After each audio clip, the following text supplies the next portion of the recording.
second candidate, Paul Eckerstrom.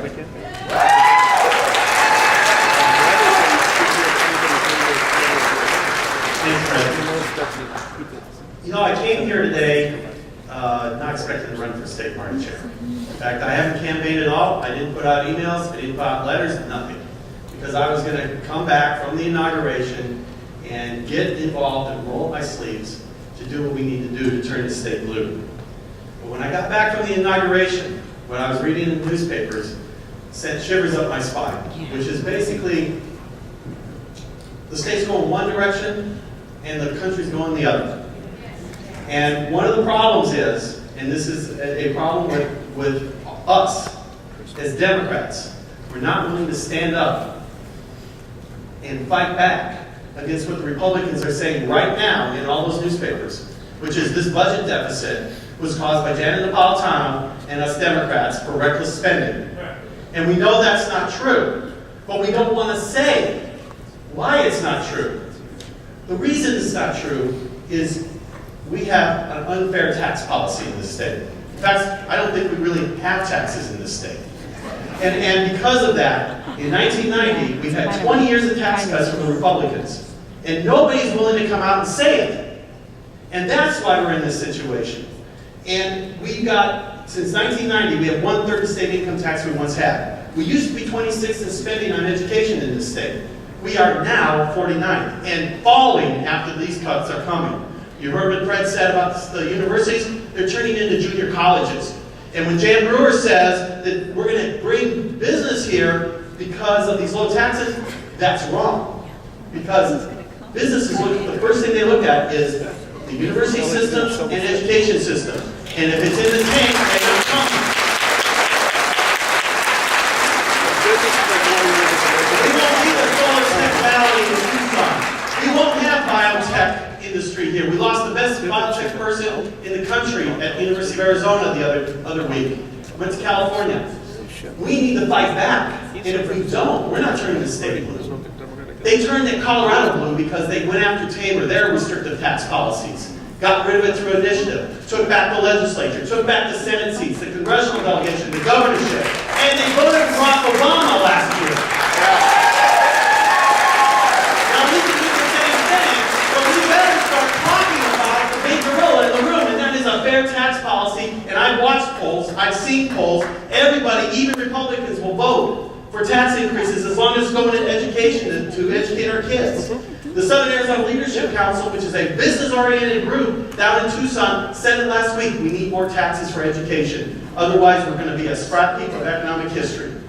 And if the business community in Tucson can say it, why can't Democrats say it? That's what we need to do. We've had the infrastructure. We've had the money. We didn't do it because, and I learned this in 2003 as the first year as county chair. I got $5,000 in the bank.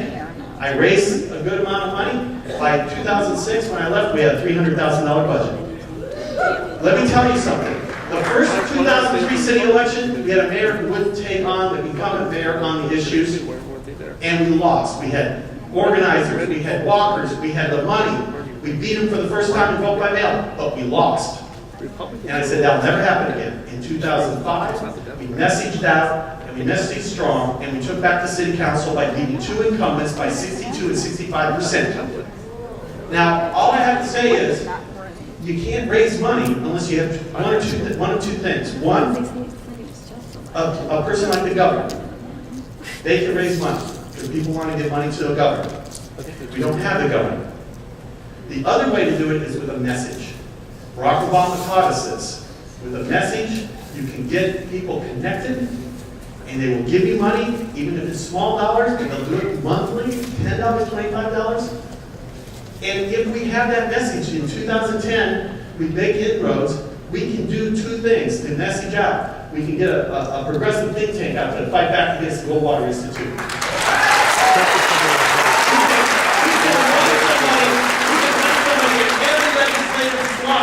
Even in the Republican-dominated districts. So let's just get this election money and message out that we need taxes for our kids and education.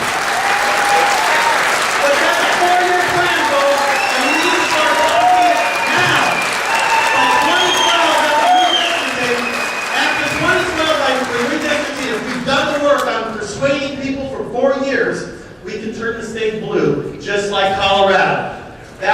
offer. I don't know if I have a chance, and certainly if I lose, I'm going to support Don, and I'm going to be pushing for this type of messaging all the way through the state party ranks, up and down. But one way or the other, we need to do this. Whether I win or not, we need to do this, and I will be there for that proposition. Thanks.